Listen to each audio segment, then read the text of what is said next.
Oh.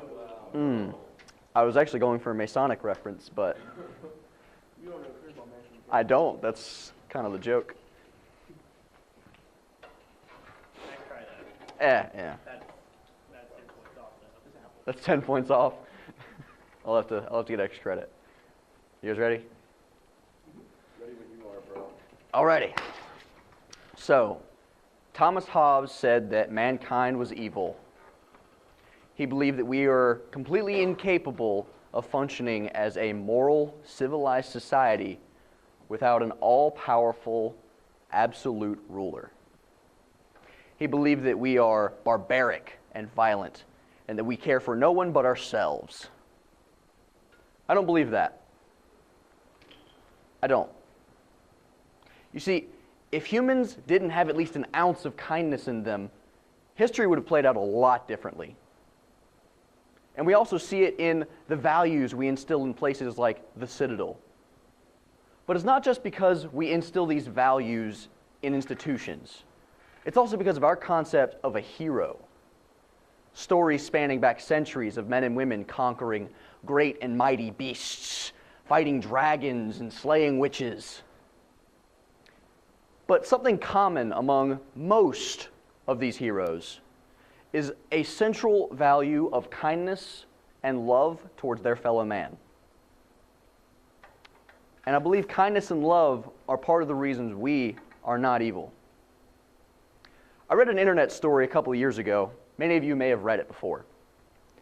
It's a story about a professor who challenged his students with the question, does God exist? 3 words, simple yes or no format. But the question was far from simple. One student, brave and naive, stood up and shouted, yes, God exists, He is absolutely real. So the professor asked, and He created evil? The student wasn't so sure this time. Well, no, he is not an evil, He's a good God. He didn't create evil. Well, if He didn't create evil, then He can't be omnipotent. He can't be omniscient, meaning He can't be God. And if He did create evil, then that means He is not a benevolent God. It means He is evil and not the person that we should be trying to worship. The student sat back down. He didn't know what to say. So the professor smugly replied, once again, I have proven that God does not exist. Another student stood up and calmly said, Professor, I have a question for you. Does cold exist? The professor was taken aback. Well, of course cold exists. Are you stupid? Have you ever been in the cold? Have you ever had to wear a jacket when it's snowing outside? No, Professor, cold does not exist. You see, when we measure the temperature of a room or the temperature of an area, we are measuring the heat. We are measuring the thermal energy in the area. Cold is simply an absence of heat. There are no cold particles. Professor, I have another question for you. Does darkness exist? The professor says, well, yes, of course. Darkness has to exist. Have you not seen shadows? Have you never been in the night?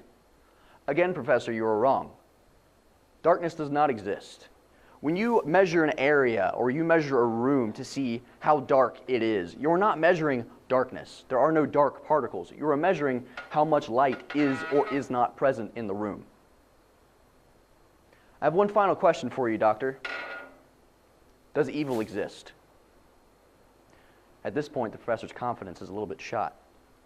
But he feels confident he knows this one. Of course evil exists. We see it in mankind's capabilities to do ungodly, evil things, and its violence and its cruelty towards others, in our wars, in our crime rates. We see it in the children in starving countries because some warlord has decided to deny people their basic human rights. Again, Professor, you are wrong. Evil does not exist, or at least it doesn't exist in and of itself. Evil exists, or rather, evil is measured by the absence of kindness and love in someone's heart.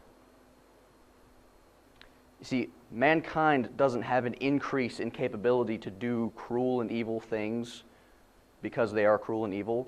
Rather, they have a decrease to feel mercy towards others because they were never shown mercy and kindness. Evil is a problem, just as much as the cold is a problem for someone who has no home, just as much as darkness is a problem for those without light. But you see, it is something we can conquer together. As Citadel cadets, we are constantly made aware of and subjected to these situations of morals. We are these situations of what is right, what is wrong, what should we do in these situations. And there never is a black and white answer in a lot of these cases. It's gray. And so we have to tell ourselves, what is the best course of action? The best course of action is to remember kindness and love. Yes, there are times when we have to go and fight. We have to stand up. And sometimes war may be necessary, but it should never be our first option. Because in the end, evil is not destroyed by violence and destruction, and it's not destroyed by division and distrust. It's destroyed when we unite together and let love and kindness grow in our hearts and share it with others. Anybody can be a hero. All you need is love.